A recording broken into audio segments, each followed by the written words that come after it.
皆さん、こんにちは。バイ日本人のバイです。အားလုံးပဲမင်္ဂလာပါ။バイ日本人ကနေကြိုဆိုလိုက်ပါတယ်။ဆိုတော့ဒီနေ့みんなの日本語 vocabulary အခန်းနှစ်ကိုဆက်ပြီးတော့လေ့လာကြည့်အောင်နော်။じゃあ始めましょうね။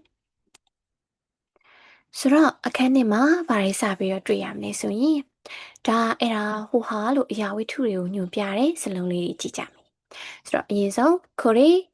ရီဆိုတာကတော့ဒါပြောတဲ့သူရဲ့အနီးမှာရှိတဲ့အရာဝတ္ထုကိုညွှန်ပြမယ်ဆိုရင်ခရီနဲ့သုံးတယ်။ဆူရီဆိုတာကတော့အဲ့ဒါကြတော့နားထောင်တဲ့သူရဲ့အနီးနားမှာရှိတဲ့အရာဝတ္ထုတွေကိုဖော်ပြတဲ့အခါမှာဆူရီနဲ့သုံးတယ်။အာရီကတော့ဟိုဟာသူကတော့ပြောတဲ့သူရောနားထောင်တဲ့သူရောနှစ်ယောက်စလုံးရဲ့အဝေးမှာရှိတဲ့အရာတွေကိုဖော်ပြတဲ့အခါမှာအာရီကိုသုံးတယ်။ဆိုတော့သူတို့သုံးလုံးကိုခိုးဆိုအားခိုးရီဆူရီအာရီဆိုပြီးတော့မှတ်ထားရမယ်။နောက်တစ်ခုကကြတော့ခိုနိုဆူနိုအာနိုသူကအပေါ်နဲ့တူတူပဲဘာကွာလဲဆိုတော့ခိုနိုဆူနိုအာနိုဆိုရင်ဆိုအနောက်မှာနောင်ကတ်လိုက်ပေးရမယ်။ဥပမာအနေနဲ့ခိုနိုဆိုရင်ဒီဆိုကဒီစာအုပ်လို့ပြောချင်ရင်ခိုနိုဟွန်းဒီလိုမျိုးပြောတဲ့အခါမှာပြောမယ်။ဆူနိုအဒီအာနိုဟိုဟဲ့အဲ့ဒါပြီးတော့ရင်စာအုပ်နဲ့ပတ်သက်တာလေးဆက်ပြီးတော့ကြည့်အောင်။စာအုပ်နဲ့ပတ်သက်တာကဘာတွေရှိမလဲဆိုရင်ဟွန်းဆိုတာကကြတော့စာအုပ်ကိုပြောတာကြည့်ရှော့ကအပိဒံစာရှိဆိုတာမဂ္ဂဇင်းရှင်ဘုံကသတင်းစာနိုတိုဆိုတာက notebook ကိုပြောတာဗလာစာအုပ်မှတ်စုစာအုပ်တွေဆိုရင် note လို့သုံးတယ်တဲချောဆိုတာအိတ်ဆောင်မှတ်စုအဲ့တော့ဒီတိယစာအုပ်တွေပေါ့နော်ဆိုတော့ပြန်ကြည့်လိုက်မယ်ဟွန်းစာအုပ်ရှိမယ်ကြည့်ရှော့အပိဒံစာရှိမဂ္ဂဇင်းရှင်ဘုံသတင်းစာနိုတိုဆိုတာ notebook ကိုပြောတာတဲချောကတော့အိတ်ဆောင်မှတ်စုနောက်ထပ်ကက်ကလေးနှစ်ခုရှိတယ်ဘာတွေလဲဆိုတော့မဲရှိလို့ခေါ်တဲ့လိပ်စာကက်မဲအရှိမဟုတ်ဘူးနော်သူကမဲဆိုတာ airline နောက်ကဤပေါင်းတဲ့အခါကျတော့အတန်ရှိဆွဲကြမယ်မဲအနောက်ကမဲရှိလိပ်စာကက်ခါဒိုဆိုတာကတော့ credit card ကိုပြောတာဒါဆိုရင်ကက်ကလေးကနှစ်ခုရှိရဲ့မဲရှိလိပ်စာကက်ရဲ့ခါဒို credit card ရဲ့နောက်ထပ်ဘာတွေရှိမလဲဆိုတော့ခဲတံနဲ့ပတ်သက်တာတွေကြည့်ကြအဲ့တော့ခဲတံကကြတော့ MPS ဆိုတာခဲတံကိုပြောတာဘိုးရူပန်ဆိုတာကဘော်ဘင်ရှာပူပန်ရှိရု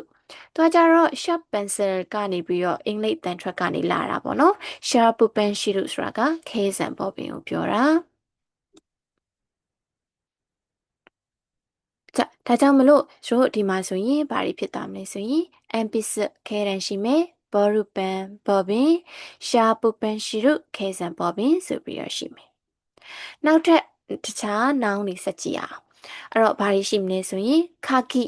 တော့အဲ့တော့ဒီကြားထဲမှာရှိတဲ့တုခဲလေးကိုခဏကြံထားလိုက်မယ်ခါစာတီ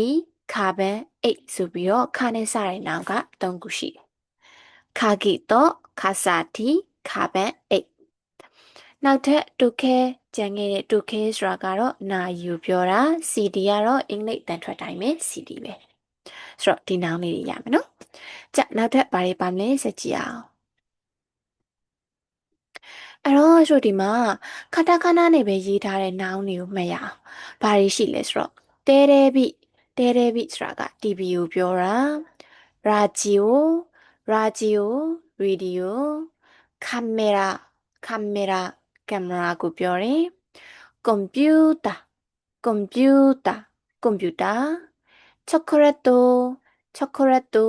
ချောကလက်ကိုပြောတယ်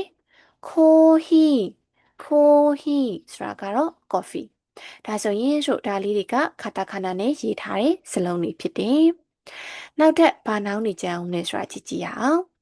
ခရိုမက